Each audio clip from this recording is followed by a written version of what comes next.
안녕하세요. 마켓 시그널의 정다인, 이은주입니다. 네, 어제 국내 증시가 참 부진한 하루를 보냈습니다. 그렇다 보니까 뉴욕 증시 훈풍이라도 불어라라는 개인적인 마음이 있었는데요. 참 그 훈풍이 쉽지가 않은 것 같습니다.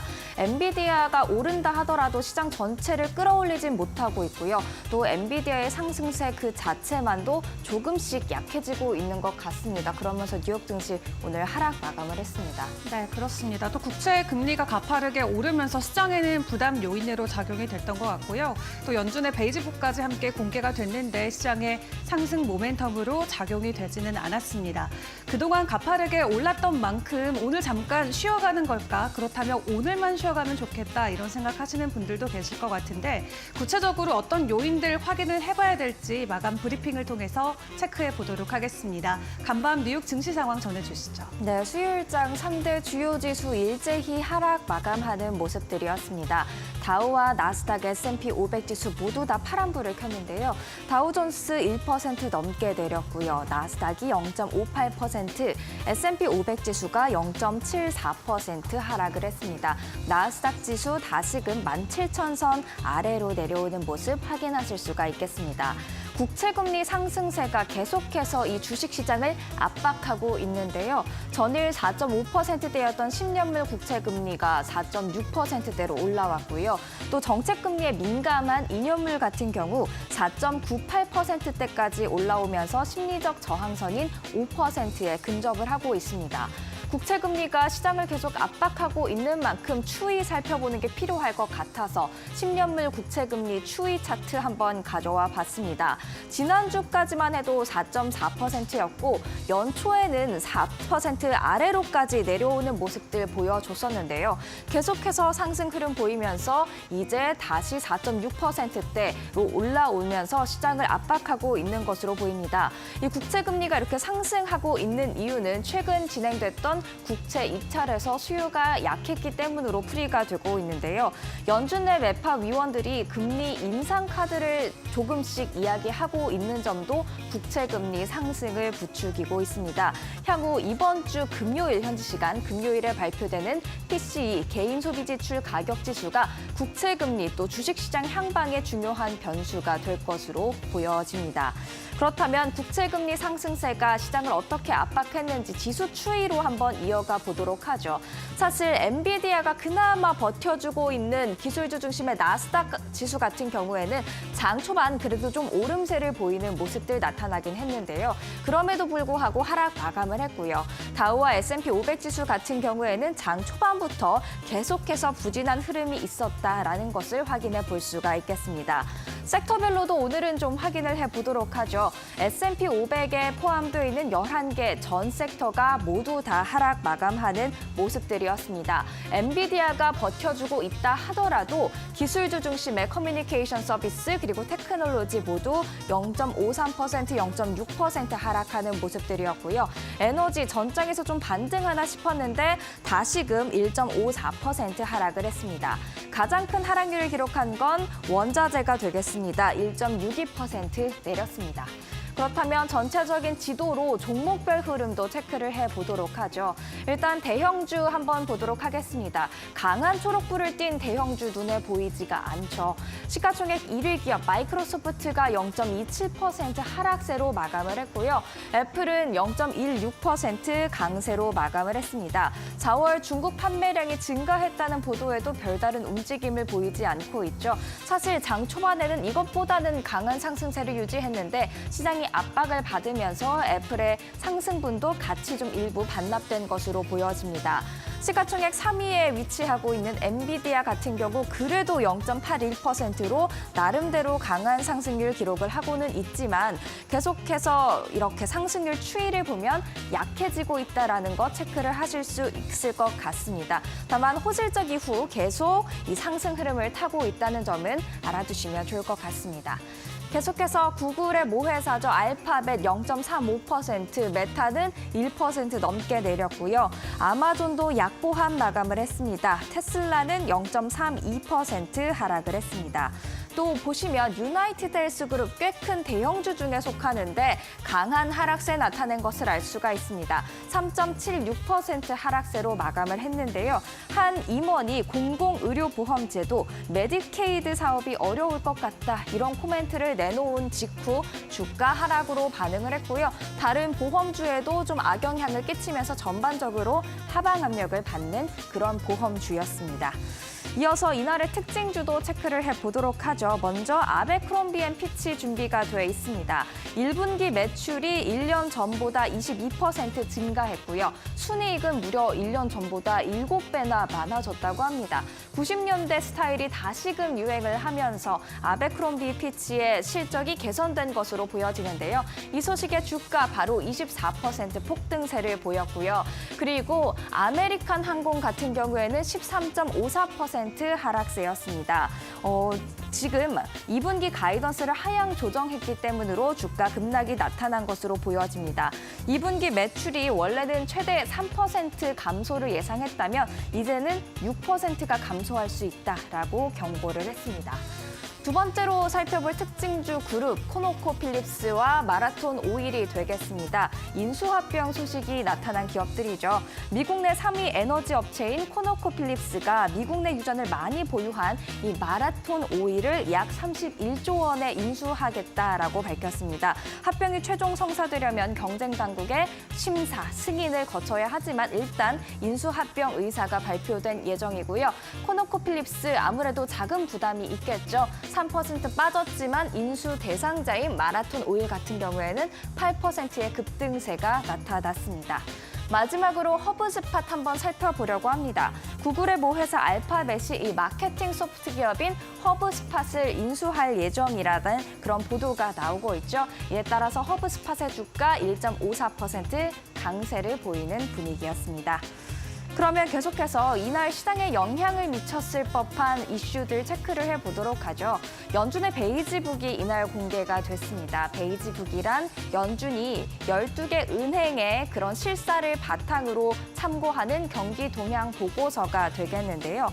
보시면 주요 내용 정리를 해봤습니다.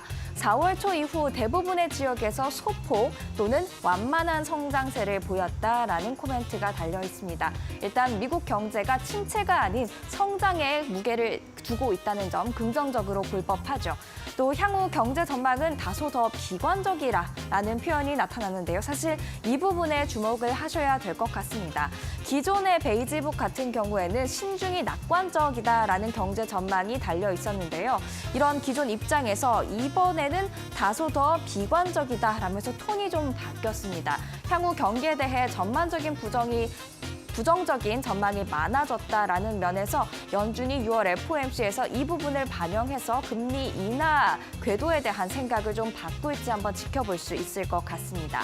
또 고용과 물가 같은 경우에는 그래도 연준의 금리 인하를 앞당길 만한 요소가 되진 못한 것 같은데요. 어떻게 평가를 했냐 하면 전반적으로 고용이 소폭 증가했다. 고용이 아직까지는 증가세를 유지하고 있다. 견조하다라고 평가를 했고요.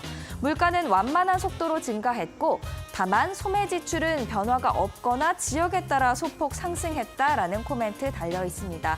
물가도 상승세가 더뎌지기는 했지만 여전히 지역에 따라서는 오름세를 보이고 있다라는 코멘트가 나왔죠. 따라서 이 물가 상승, 고용 견조함이 이어지는 한이 있다면 연준이 쉽게 편안한 속도로 금리 인하를 주장하진 못할 것으로 예상이 되고 있습니다. 사실 오늘은 상대적으로 큰 이벤트는 적은 날이었는데요. 내일 발표되는 1분기 GDP 수정치 또 주간 실업보험 청구 건수를 확인을 해보셔야 될 것 같습니다.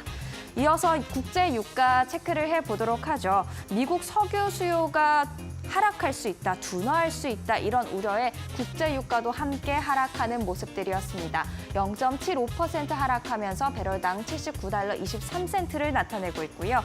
국제 금값도 하락하는 모습이었죠. 강달러에 또 국채 금리가 상승세로 이어지자 하방 압력을 받은 겁니다. 0.6% 하락하는 모습들이었습니다. 이렇게 수요일장 정리를 해보도록 하겠습니다. 이어서 월가의 전략가를 만날 시간인데요. 이 전략가는 개인 소비 지출 가격 지수, PCE 가격 지수가 이번 주에 변수가 될 것이라고 분석했습니다. 함께 들어보시죠.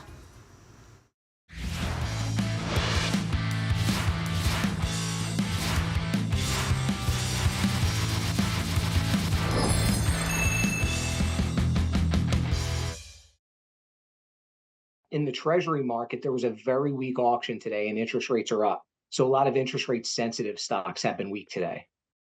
So in terms of the market reaction to GDP, it's been pretty tame over the past few quarters. I do think the big one is the PCE. Now, the PCE peaked out at around 6%. It had fallen all the way down to 2%, which was great. But now it's resurged a little bit here, and it's back up in the expectations around 3.7%. So we would definitely not want to see a much stronger number than that in terms of the PCE, because as we've seen today already, the Treasury market has been weak, and we wouldn't want to see it much weaker or rates much higher from here. If the Fed does really consider a hike, I think it would send two signals. Number one, that they are absolutely intent on beating inflation, which they might have to be. Now, that's the one side, which I think is actually admirable. On the flip side, it will not be good for the markets. It will be a wow moment. It will be a moment where, again, we had thought that there were going to be 6 to 7 cuts over the next year or so, and now we're already down to 1 or 2. So an actual hike in the midst of us expecting still 1 or 2 cuts the rest of this year would be a wow moment for the markets, and probably wow in not a great way.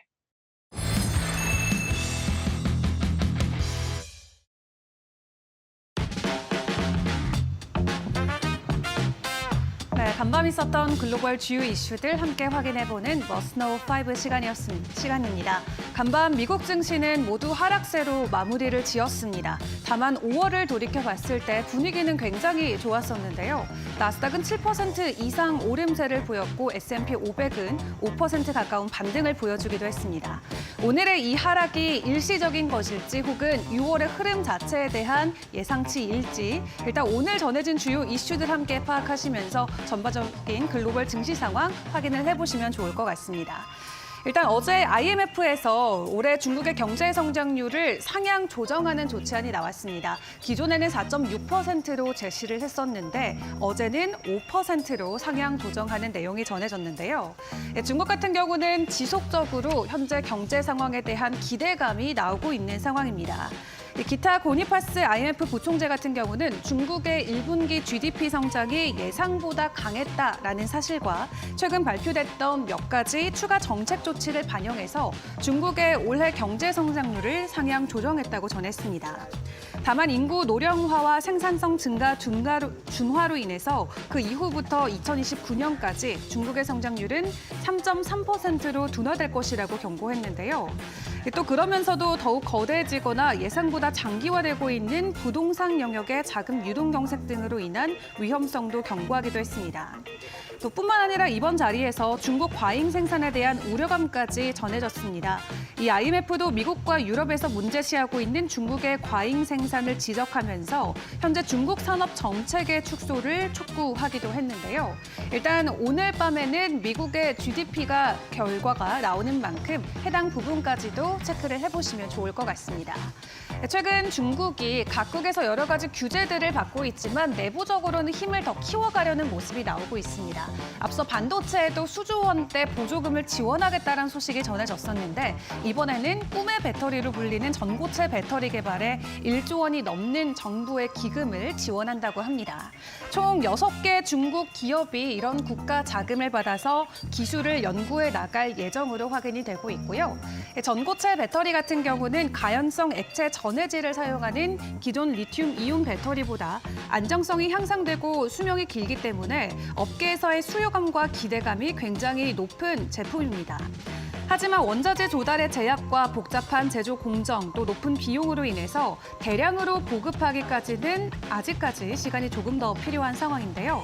이에 자동차 업계 분석가들은 전고체 배터리가 차세대 전기차의 경쟁력을 좌우할 것으로 예상을 하고 있습니다. 이에 중국이 이러한 대규모 투자를 통해서 세계에서 가장 저렴한 배터리와 전기차 생산국이 되기 위해서 부단히 노력하고 있는 모습을 확인을 해볼 수 있겠고요.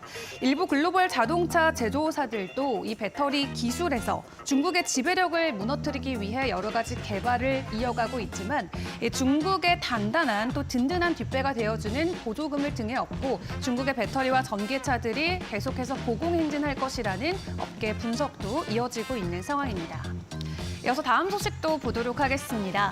오늘 미국 증시가 일제히 하락하는 가운데서도 엔비디아 홀로 나름의 상승폭을 지켜주면서 마무리가 됐습니다. 현재 주가 추이를 놓고 봤을 때 현재 시가총액 3위에 위치해 있는 엔비디아가 현재 수준에서 조금만 더 상승하면 미국에서 두 번째로 몸짓이 큰 기업으로 올라갈 수 있을 것이라는 기대감이 나옵니다. 지난 4일 동안 주가가 무려 20%나 폭등하면서 이제 2위 기업인 애플과의 격차가 얼마 남지 않았기 때문인데요. 이렇게 멈추지 않는 질주 속에서 지금 애플과의 시가총액이 현재 1,000억 원 정도밖에 차이가 나지 않는 상황이라고 합니다.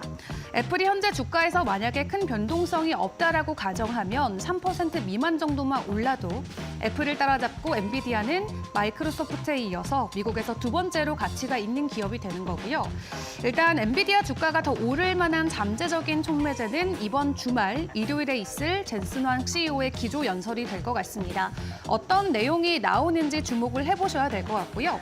애플 역시도 6월부터는 세계 개발자 회의가 있습니다. 주요 행사인 만큼 애플과 관련된 새로운 시리즈의 소식들 그리고 또 아이폰에 인공지능이 통합된다는 내용 등이 발표될 것으로 예상치가 나오고 있는 만큼 애플도 세계 개발자 회의를 앞두고 긍정적인 모멘텀으로 작용되지 않을까 기대감이 나오고 있습니다.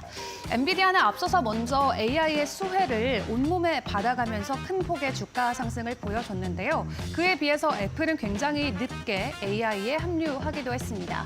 그러면서 점점 격차가 벌어지고 있는데 최종적으로 엔비디아가 애플을 뛰어넘는 순간이 올 수 있을지 또 조만간 그런 순간이 펼쳐질지 증시 상황 꼼꼼하게 확인을 해보시죠.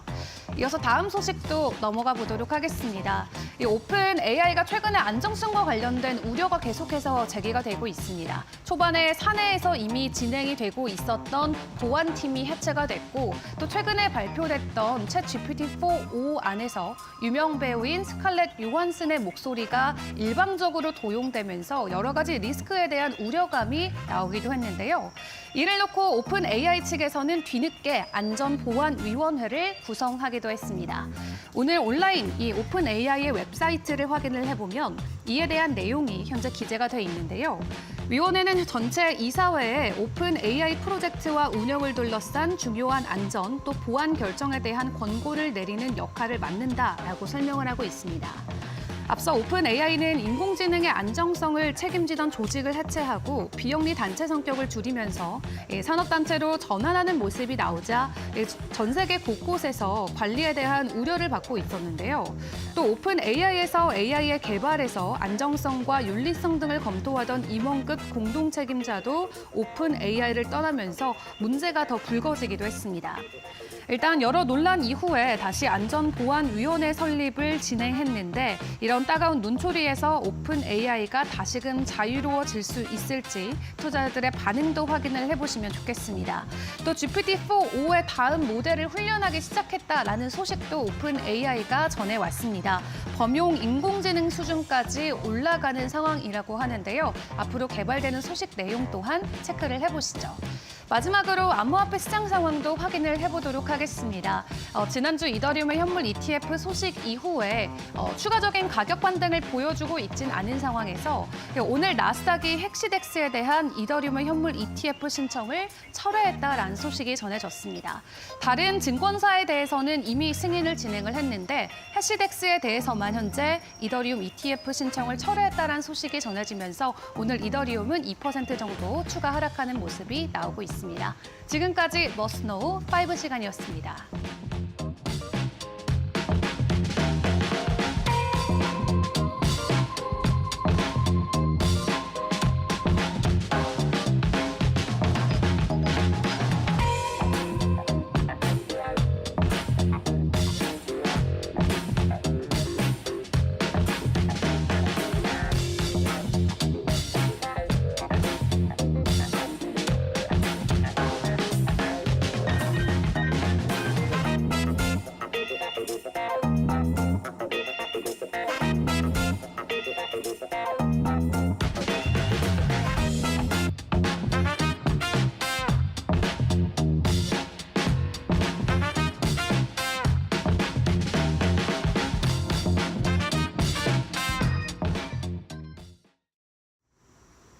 이어서 마켓 이슈 시간입니다. 오늘은 변영인 기업공시연구소 대표와 전화 연결을 통해서 수요일장 리뷰를 해보도록 하겠습니다. 대표님 안녕하세요. 네, 반갑습니다. 네, 뉴욕 증시가 하락 마감을 했습니다. 엔비디아가 시장 전체를 떠주지 못하고 있고 또 국채금리 상승세가 계속해서 이어지면서 시장이 압박을 받고 있는데요. 수요일장 어떻게 정리를 해볼 수 있을까요? 네, 우선 간밤 미국 3대 지수가 화요일에 발표되었던 강한 소비자 신뢰 지표의 인플레이션 우려감들이 다시 재점화되는 모습을 보였고요. 엔비디아가 4거래 연속 상승을 하면서 견고한 상승 흐름을 좀 보였지만 이에 대비해서는 대부분 빅테크 종목들이 좀 하락 전환하는 모습을 보였습니다. 특히 AMD 그리고 슈퍼마이크로 컴퓨터가 3%대 그리고 4%대 하락을 하면서 필라델피아 반도체 지수가 1.9% 정도 하락을 했고 여기서는 산업재와 에너지 주가가 하락세를 좀 주도하는 모습을 좀 보였습니다. 아메리칸 항공그룹이 2분기 이익 전망치를 좀 하향 조정했는데 여기에 따라 13% 정도 하락을 했고요. 마라톤 오일이 코노코 필립스를 225억 달러에 지금 인수하기로 합의했다. 이런 지금 소식이 좀 전해지면서 8%대 상승을 했지만 에너지주 안에서는 좀 대조를 보인 바 있습니다. 미국 채금리가 예상보다 견고한 소비자 신뢰지수, 여기에 관련돼서 고금리의 장기화 우려감들이 좀 더 반영되면서 10년물 국채금리가 4.6%대를 좀 재돌파하는 모습을 좀 보였고요. 미국의 5월 소비자 신뢰지수가 전월 대비 4.5% 정도 상승했던 부분들, 이 부분이 강한 노동시장을 좀 입증했다라고 좀 보이고 있는데 지난 2월 이후에 3개월 연속 좀 하락했던 이 소비자 신뢰지수가 다시 한번 좀 상승하게 된 배경들이 연준 하반기 금리 정책 기조에 관련된 부담으로 좀 작용하지 않을까라고 좀 판단되고 있습니다. 네, 국채금리 상승은 계속해서 뉴욕 증시에 이렇게 부담으로 작용할 수 있을 것으로 보여지는데 이제 말씀해 주셨듯이 10년물 국채금리가 4.6%대까지로 올라왔습니다. 이번 주에 발표될 PCE, 개인 소비 지출 가격 지수가 좀 변수가 되겠죠? 네, 가장 중요한 변곡점이 되지 않을까라고 좀 보고 있는데 우선 예상되고 있는 근원 PC 가격 지수의 경우에는 전년 동기 대비 한 2.8% 정도 상승이 좀 예상되고 있고 대체적으로는 시장의 컨센서스를 좀 부합하지 않을까라고 좀 판단되고 있는데 헤드라인 PC 지표가 한 0.3% 정도 증가한 2.7%대 두 지표 다 3%대 미만이기 때문에 사실 이게 이 정도 수치만 좀 유지가 좀 된다고 하면 시장의 영향들은 좀 더 크게 제한적인 어떤 변동성 영향으로는 좀 작용하지 않겠다라고 판단될 수는 있는데 최근에 어떤 소비자 신뢰 지수도 그렇고 굉장히 좀 견고했던 어떤 고용 시장이라든가 그런 흐름들을 좀 감안했을 때 만약에 시장의 전망치를 좀 웃돌게 된다면 하반기 금리 정책에 관련된 기조 변화가 좀 있을 수 있고 여기에 더해서는 웹적인 어떤 기조가 강하게 좀 반영되지 않을까라고 좀 보입니다. 패드워치의 경우에는 9월달 금리 인하 가능성을 43.3%로 좀 반영을 하면서 전일 대비해서는 5% 정도 좀 낮아졌고 이에 따라서 금리 동결의 가능성들이 좀 더 커진 부분들이 좀 부담으로 좀 작용되고 있는 모습입니다. 두 번째 이슈는 예멘의 후티 반군이 이 미국의 구축함을 포함해서 상선을 공격했다는 좀 소식이 좀 전해졌는데 연초부터 이 홍해발 리스크들이 좀 부각됐고 최근에 좀 소강 상태가 좀 있었지만 다시 한번 상선 공격에 관련된 이슈, 이 부분이 컨테이너 운임지수라든가 BDI 운임지수의 상승으로 좀 이어지지 않을까라고 판단되고 있는데 남아프리카 공화국의 희망봉을 좀 우회했던 선박들, 이 부분에 이 사태가 좀 더 장기화되고 그렇게 된다면 최근에 해상 운임이 좀 소폭 좀 상승한 이 배경에서 오히려 운임의 급등으로 좀 이어질 수 있는 부분들을 우리가 좀 주시해 볼 필요가 있다라고 좀 말씀드렸습니다. 네, 예멘 후티 반군으로 인해서 해운의 운임이 좀 오를 수 있다라고 말씀을 해주셨다면 오늘 국내 증시에서 아무래도 해운주의 움직임을 지켜봐야겠네요. 또 관련해서 테슬라의 주요 주주 최대 연기금이 이 머스크의 스톡 옵션을 반대했다라는 소식도 전해졌는데 혹시 이와 관련해서 2차 전지주도 움직일 수 있는 그런 영향이 있을까요? 네, 전체적으로 보면 지금 4월 PC 지표를 앞두고서 우리 국내 증시 역시도 경기 심리가 좀 부각되지 않을까라고 좀 판단되고 있는데 전 거래일에 비해서 수급 변동이 오늘도 좀 이어지지 않을까라고 좀 판단되고 있고요. 다만 어제 좀 강했던 반도체주가 일부 좀 하락 전환이 좀 예상되고 있고 어제 낙폭이 좀 더 확대했던 2차 전지주가 오늘도 조정 양상으로 좀 이어지지 않을까라고 좀 우려되고 있는 상황입니다. 황해발 리스크에 대한 재부각 여부, 이 부분이 오늘은 국내 해운주라든가 물류기업들의 어떤 수급 반영이 좀 예상되기 때문에 오늘 급등세가 좀 예상이 좀 되고 있지만 다만 이 해상운임이 장기 추세라는 어떤 전망보다는 좀 둔화 전망들이 좀 더 우세하기 때문에 단기적 트레이딩 관점에서만 접근이 좀 유효하지 않을까라고 좀 보고 있습니다. 인플레이션의 우려감들 부각되고 있는 부분들, 주도주의 수급 정체가 좀 지속될 것인데 이에 따라서 대형주의 조정은 단기간 시장 영향으로 좀 작용을 할 것이다라고 좀 판단되고 있고 중소형주의 접근보다는 저는 대형주 중심의 포트 재편이 좀 더 유리하다.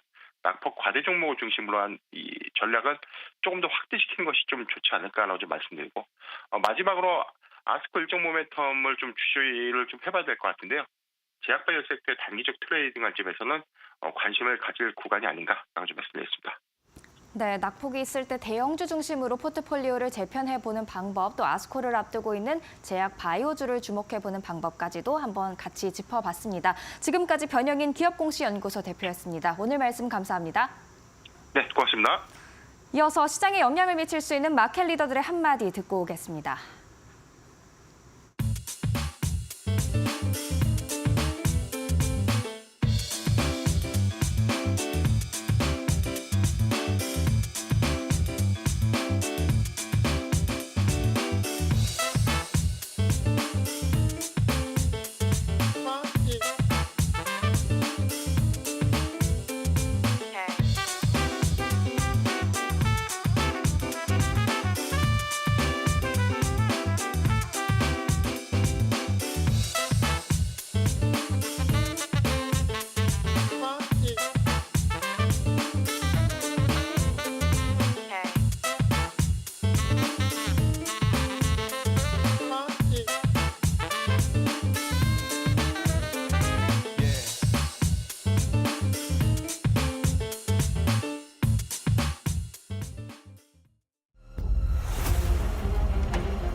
안녕하세요. 매드토크 신일섭입니다. 오늘의 주제는 스포츠의 봄이 왔다.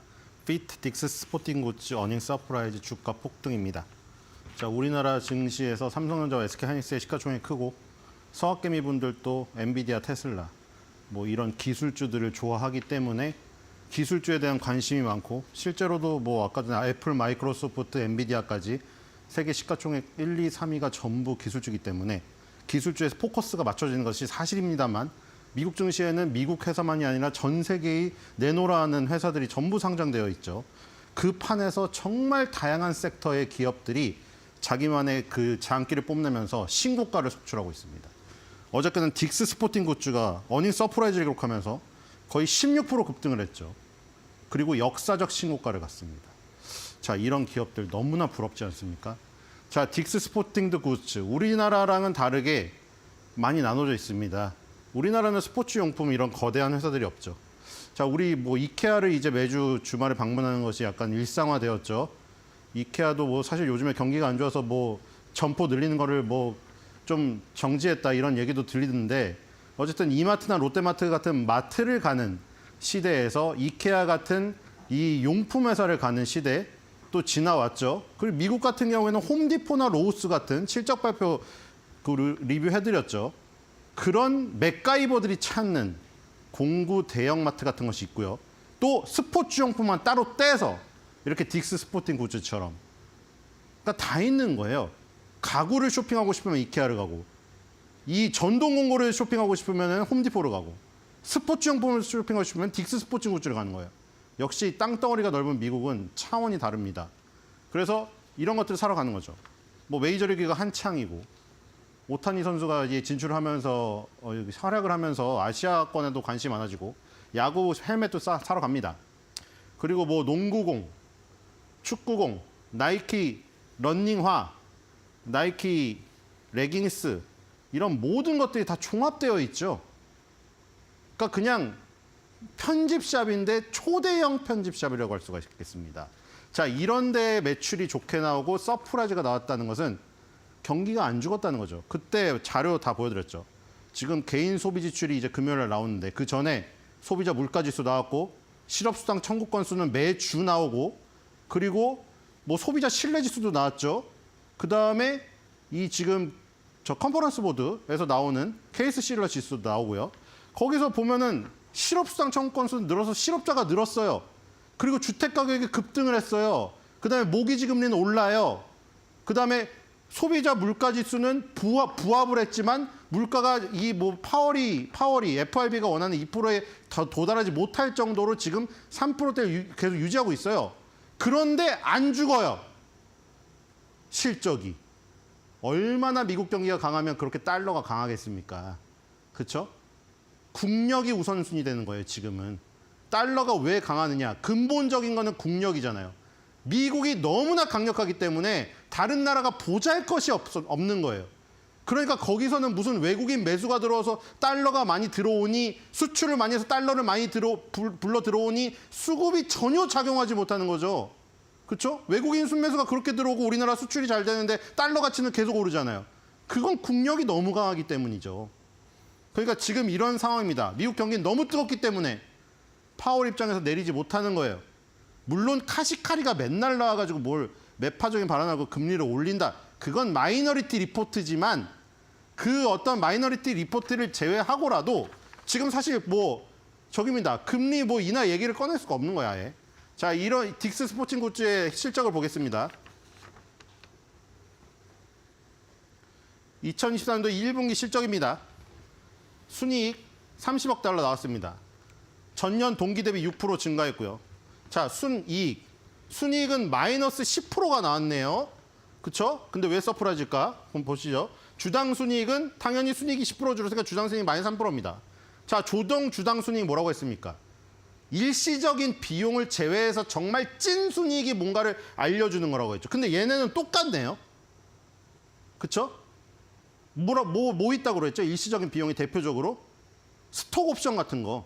스톡 옵션 같은 거를 행사해가지고 연봉 말고 보너스를 받는 거. 그거를 여러 명이 신청했으면 그건 일시적인 비용이잖아요. 그러다 그 일시적인 비용은 제외해줘야 진짜 순이익이 나온 거죠. 근데 얘네는 그럼 이 뜻은 뭔가요? 같다는 것은? 그런 일회성 비용이 없었다는 거죠. 그렇죠? 조정을 하던 안 조정을 하던 주당 순이익은 똑같아요. 그렇죠? 마이너스 3%가 나왔습니다. 자, 이건 마이너스인데 왜 어닝 서프라이즈일까? 당연히 시장 컨센서스보다 높았기 때문이죠. 자, 여기에 세임 스토어 세일즈. 이게 중요합니다. 동일 매장 매출. 왜 이게 중요할까요? 제가 백종원 씨 예를 들어볼게요. 뭐 이제 상장도 한다고 하시니 거래소에 무려 그렇죠. 코스닥도 아니고. 자, 요즘에 무슨 컨텐츠 하고 계시죠? 백종원 대표? 뭐 초반기에 했었던 새마을 식당이라던가 그 무슨 저기 홍콩 반점 이런 거 있잖아요. 근데 말이 엄청 많잖아요. 뭐 질이 떨어졌다니 서비스가 엉망이라느니 전바점이 심하다느니 그러니까 자기 거를 찾아가갖고 솔루션 하는 거 지금 하고 있죠. 근데 이게 극단적인 예를 들어봅시다. 그러니까 뭐냐면 이게 이 예를 돕기 위해서는 극단적인 예를 들을 수밖에 없어요. 거기서 만약에 성공적으로 이제 이 프로모션이 됐어요. 이 프로그램이 진행이 돼서 다시 나 새마을 식당 해볼까? 홍콩 반점 해볼까? 여론이 만약 돌아섰다고 판단하면 그럼 막 가맹점 문의가 물밀듯이 들어올 거 아닙니까? 물론 그걸 다 개장해 주진 않겠죠. 개점해 주진 않겠지만 예시를 쉽게 이해하기 위해서 100개가 들어왔어요. 새마을 식당 100개, 홍콩 반점 100개 신청이 들어왔어요. 백종원 대표가 다 하라고 내줬어요. 그 달에 한 달에. 그럼 한 달에 갑자기 몇 개가 늘어났습니까? 매장이. 새마을 식당 100개, 홍콩 반점 100개가 늘어났네요. 그리고 처음에 오픈하면 뭐 하죠? 오픈 이벤트 엄청 때리죠. 친구 데려오면 뭐 이 1+1을 주느니 뭐 7분 돼지 김치찌개를 하나 더 주느니 짬뽕을 하나 더 1+1을 주느니 그렇죠? 그래서 그렇게 프로모션을 막 집어넣어가지고 매출이 확 올랐어요. 갑자기 저번 달에 200개가 없었는데 이번 달에 200개 매장이 생겼습니다. 신규 매장이죠. 그거 아까 여기서랑 얘기 똑같은 거 아닙니까? 일회성 비용이나 일회성 매출이나 똑같은 거죠. 그렇죠? 스톡 옵션을 무슨 매달 쓰는 것도 아니니까. 그렇죠? 이것도 마찬가지죠. 신규 매장이 맨날 무슨 200개씩 생기는 것도 아니고. 맞죠? 그래서 동일 점포 매출이 중요한 겁니다.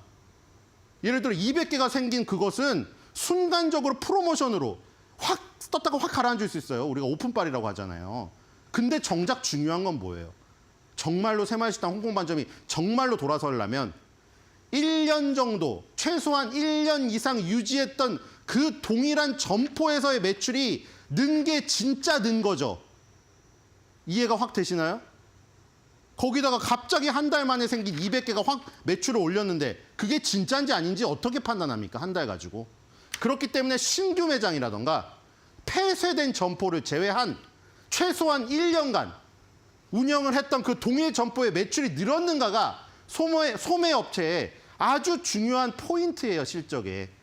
지금 어떻게 됐습니까? 음수는 아주 안 좋은 거죠. 음수는.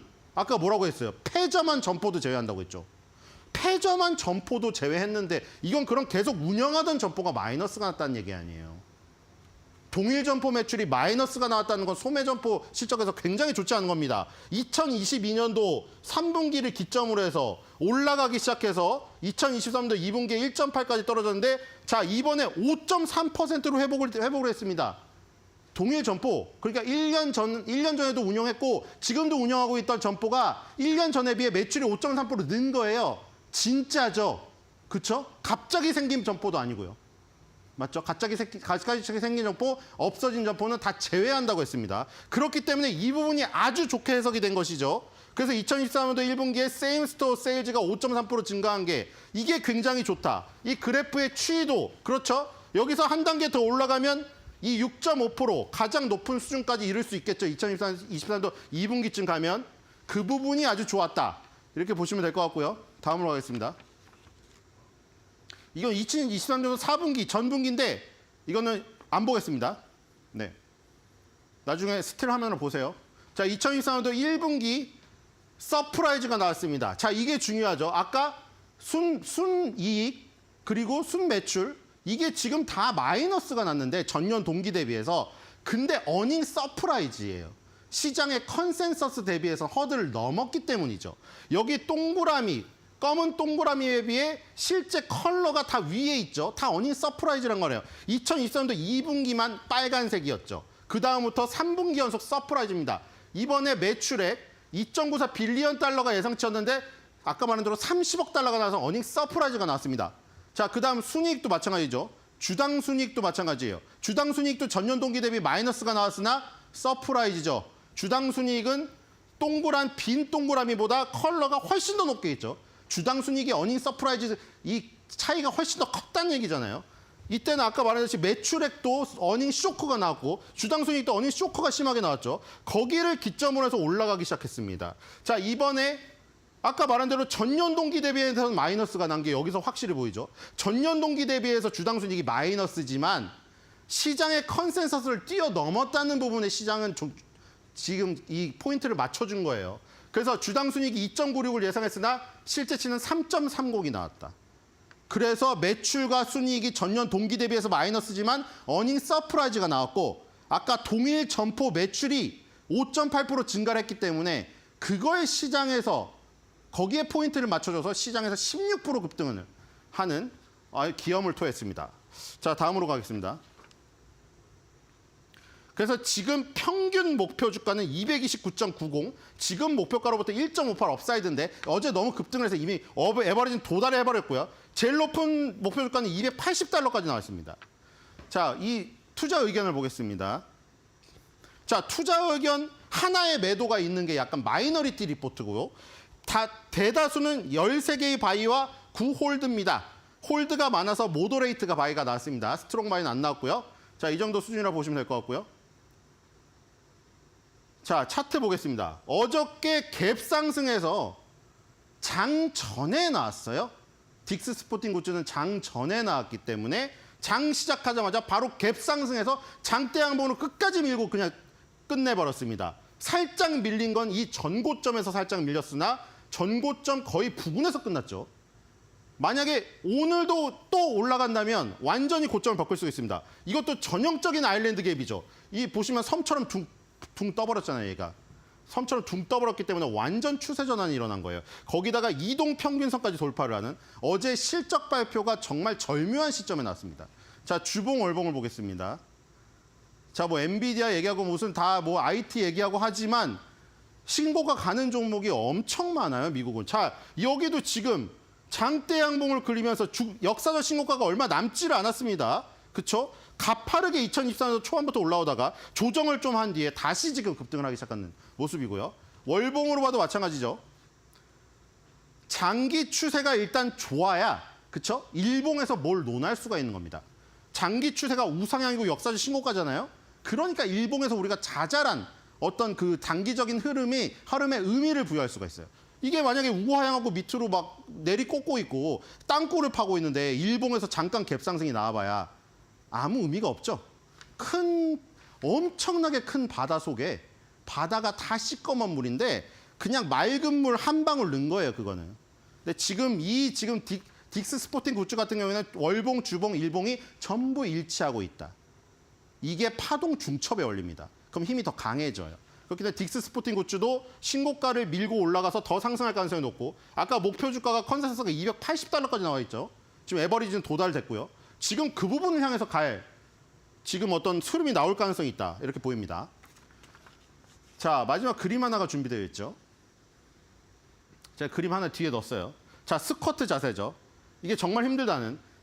항상 가르치는 강사님은 표정이 되게 온화하세요. 근데 이걸 직접 따라하면 그런 얘기 있잖아요. 너무 쉬워 보이면 그 사람은 진짜 기술자다. 그렇죠? 너무 쉬워 보이죠. 이거 따라하면 이제 쥐가 납니다.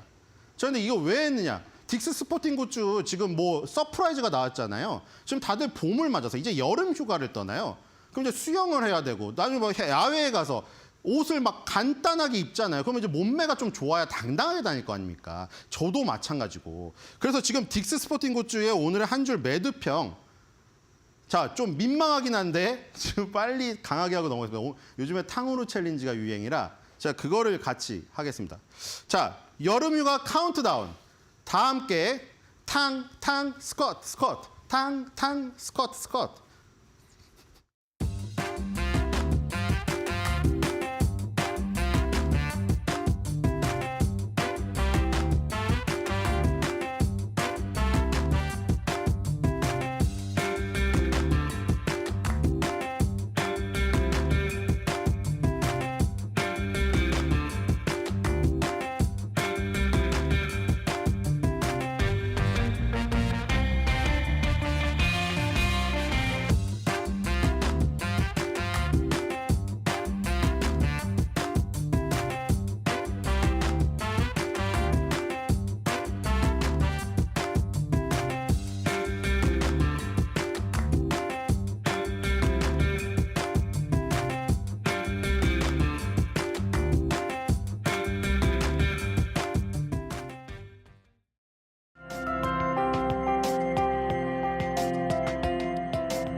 현지 시간 지난 14일 바이든 정부가 무역법 301조를 바탕으로 중국산 수입품에 대한 관세 인상 계획을 발표했었죠.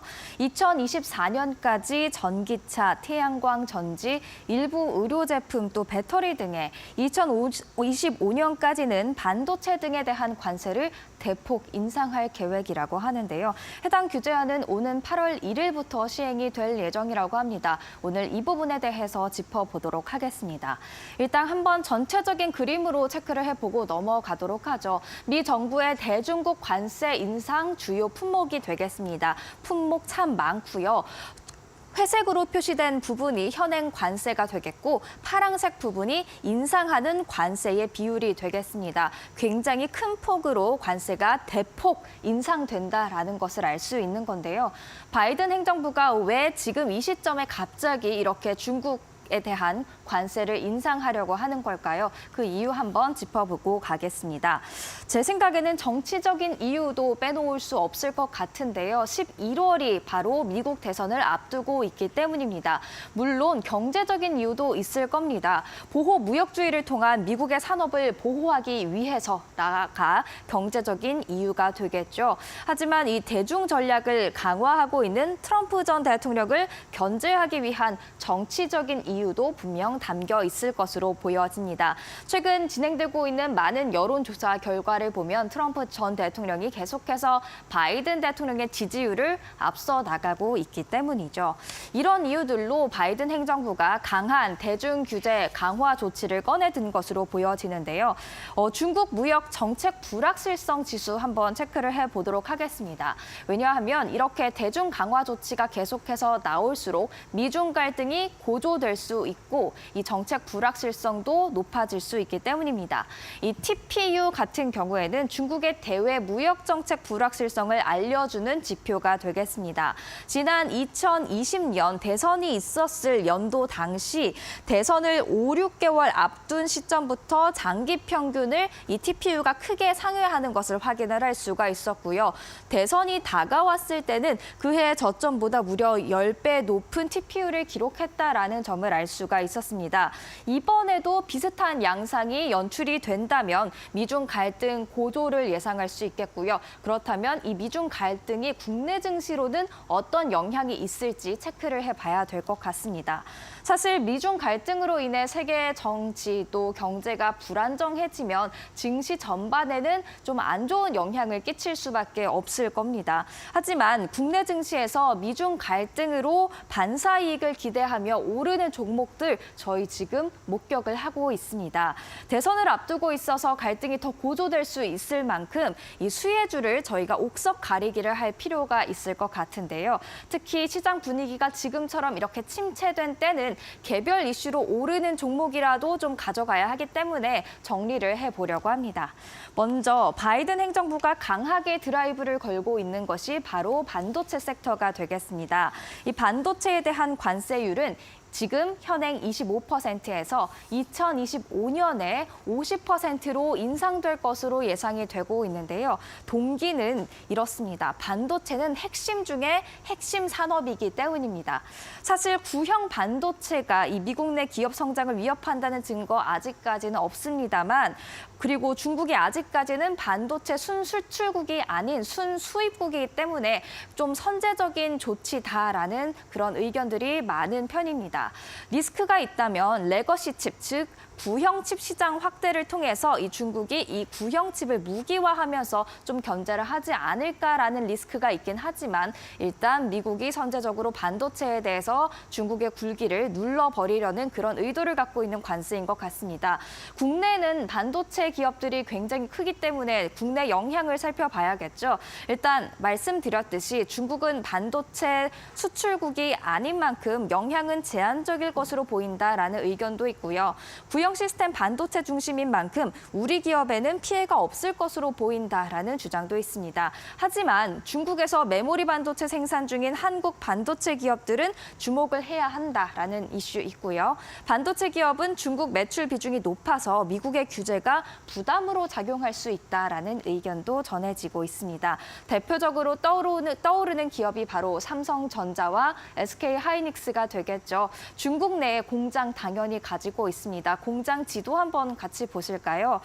삼성전자 같은 경우에는 시안과 수저우에 SK하이닉스는 충칭 그리고 다롄 우시 지역에 공장을 가지고 있는데요. 미중 갈등이 압박이 지속될수록 이 반도체 기업들에 대한 중국 매출 또는 중국 내 생산에 대해서 미국이 어떻게 반응할지는 체크를 해보셔야 될 것 같습니다. 또 미국이 강하게 제동을 걸고 있는 곳이 바로 중국의 전기차가 되겠습니다. 전기차의 관세율은 25%에서 올해 100% 무려 4배 뛸 것으로 보여지는데요. 사실 이 25%라는 관세가 이미 적은 수치는 아니었기 때문에 미국 시장은 중국의 전기차 기업들이 침투하기 굉장히 어려운 시장이었습니다. 다만 유럽에서 중국의 저가형 전기차들이 활약을 하는 것을 보고 이 또한 반도체와 마찬가지로 좀 선제적인 예방적인 조치였다라는 평가가 나오고 있습니다. 리스크가 있다면 미국 수출길이 막히면 유럽 시장 침투력이 강화될 수도 있다라는 의견인데요. 사실 이 부분에 대해서는 국내 기업에 어떤 영향이 있을지 체크를 해봐야겠고요. 일단 직접적으로 대부분 어떤 의견이 있냐. 한국의 전기차 수출이 10% 증가할 수 있다라는 긍정적인 의견도 있습니다. 다만 중국 내에서 생산하는 전기차 비중이 크면 그 기업에는 부담이 될 수 있을 것이다라는 이유가 있습니다. 이렇듯 당장은 이 전기차 수출의 긍정적인 부분으로 작용할 수 있는 요인이 분명히 있습니다. 하지만 나중에 보호무역주의가 강해진다면 부품까지도 어디서 조달했는지 하나하나 다 따져볼 수 있기 때문에 리스크 같이 동반될 수 있다는 점 기억을 하시면 좋을 것 같습니다. 말이 나온 김에 전기차 2023년 시장 점유율도 한번 짚고 넘어가 보려고 하는데요. 일단 테슬라가 압도적이기는 합니다. 20% 가까이 지난해 시장 점유율을 차지했지만 중국의 비아디 같은 경우 17.1%로 굉장히 큰 시장 점유율 역시나 차지를 하고 있습니다. 그렇기 때문에 이 부분을 염려하면서 지금 미국이 선제적으로 대응에 나선 것으로 보입니다. 한편 2023년 대한민국의 현대 그리고 기아의 전기차 시장 점유율은 각각 2.9%, 2%, 약 합치면 5% 정도로 집계가 됐습니다.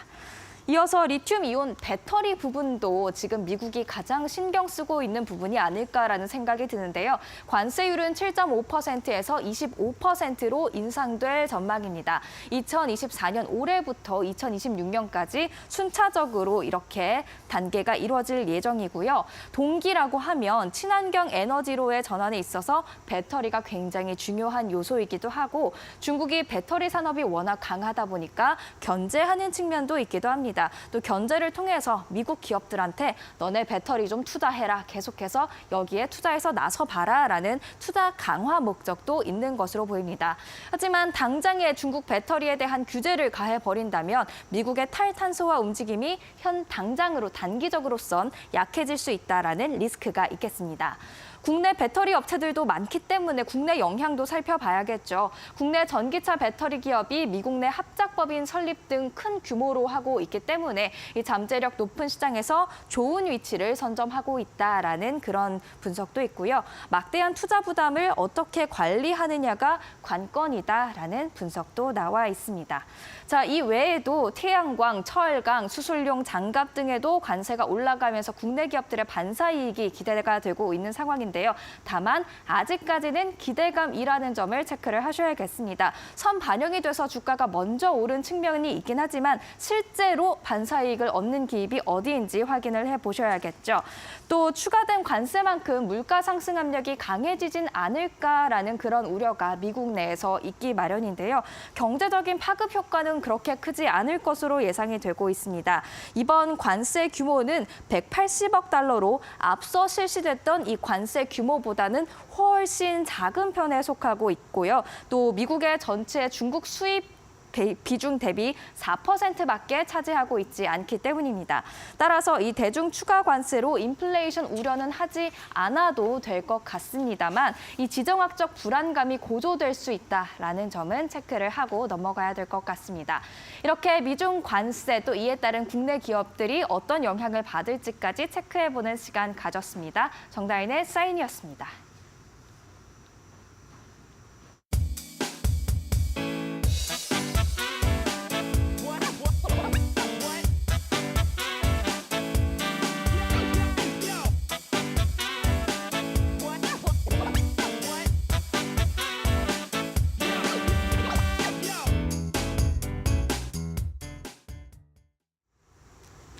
뉴욕 증시 수요일장이 강하게 올라주면서 그 훈풍이 국내 증시로까지도 불기를 기원해보면 좋았으련만 뉴욕 증시가 좀 안타깝게 하락 마감을 하면서 국내 증시 또 오늘 어떻게 움직일지 많은 분들이 좀 초조해하고 불안해하는 그런 모습들 나타내지 않을까 싶은데요. 이데일리와 함께 하신다면 그런 걱정 없을 것 같죠. 또 마켓 시그널 2부가 준비되어 있습니다. 네, 저희는 2부로 다시 돌아오도록 하겠습니다. 7시 코리아 마켓 사인즈로 다시 돌아오겠습니다.